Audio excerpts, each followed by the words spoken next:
To commemorate the birth centenary of Pandit Deen Dayal Upadhyay, the Prime Minister, Mr. Narendra Modi, today released 15-volume complete works of former Jan Sangh chief Pandit Deen Dayal Upadhyay, who dedicated his life towards the nation building and also to improve the living status of the poorest of the poor. The RSS General Secretary Bhaiyaji Joshi and the BJP chief Amit Shah were present on the occasion. As part of the centenary celebrations being organized across the nation to recognize the contributions made by BJP ideologue Pandit Deen Dayal Upadhyay, Prime Minister Narendra Modi on Sunday released 15-volume complete works of former Jan Sangh chief Pandit Deen Dayal Upadhyay. The 15-volume work, The Complete Works of Deen Dayal Upadhyay, highlights the key events in his life, the journey of Jan Sangh and of the country, and includes events like the 1965 Indo-Pak War, Tashkent Agreement and the Goa's liberation. Addressing the function, Prime Minister said that the organization-based political parties were Deen Dayal Upadhyay's biggest contribution. पंडित जी का बहुत बड़ा योगदान रहा है कि उन्होंने संगठन आधारित राजनीतिक दल का एक पर्याय देश में खड़ा किया। कुछ ही मुट्ठी भर लोगों के द्वारा चलने वाला दल नहीं, संगठन के आधार पर चलने वाला राजनीतिक दल। और भारत में भारतीय जनसंघ से लेकर के भारतीय जनता पार्टी तक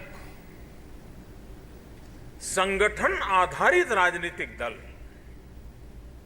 ये उसकी अपनी अलग पहचान देता है और उसका श्रेय उस समय के मनीषी जिन्होंने इस रचना को आगे बढ़ाया, उसमें प्रमुख भूमिका पंडित दीनदयाल उपाध्याय जी की रही।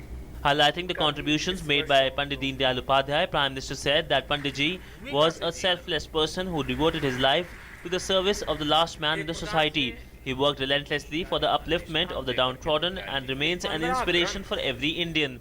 पंडित जी के पूरे चिंतन में गरीब उनके केंद्र बिंदु में था। वे किसी आर्थिक व्यवस्था से ऊपर से नीचे की तरफ जाने के पुरस्कार नहीं थे। वो हर दिन कहते थे अर्थव्यवस्थाओं की रचना नीचे से ऊपर तक होनी चाहिए।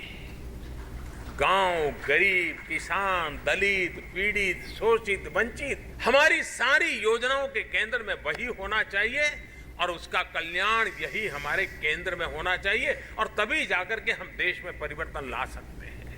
Speaking on the occasion, RSS General Secretary Bhaiyaji Joshi said that inclusiveness has always remained a focal point of the Indian culture and tradition, and the country has always played a constructive role in resolving any issue. Bharat की शक्ति यह साम्राज्यवादी नहीं, विस्तारवादी नहीं।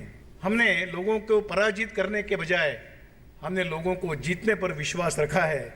हम जाते हैं, हम विश्व को जीतने के लिए जाते हैं, किसी को पराजित करने के लिए नहीं जाते।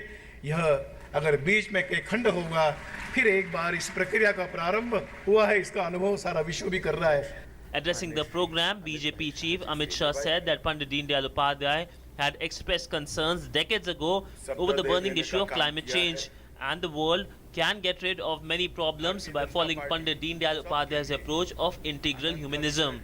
मनुष्य और प्रकृति के बीच में परस्पर अवलंबन को समझाते हुए विकास और प्रकृति के शोषण का संतुलन बनाने का उन्होंने जो उस वक्त इंगित किया था, आज ग्लोबल वार्मिंग और जलवायु परिवर्तन की जो समस्या है उसके सामने वो दुनिया के सामने खड़ी है। अगर एकात्म मानववाद ने दिखाए हुए रास्ते पर विकास की अवधारणा सुनिश्चित की होती तो आज शायद ये समस्याओं का सामना नहीं करना पड़ता।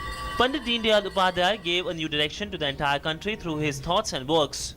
He dedicated his life towards nation building and to improve the living standards of the poorest of the poor. To pay respect to this great philosopher, economist, social reformer and political thinker, BJP had on 25th of September in Kozhikode called for celebration of Pandit Upadhyay's birth centenary as Garib Kalyan Varsh, or the year for the welfare of the downtrodden across the country. With Bureau Input, Sudhir Yadav's report, DD News, New Delhi.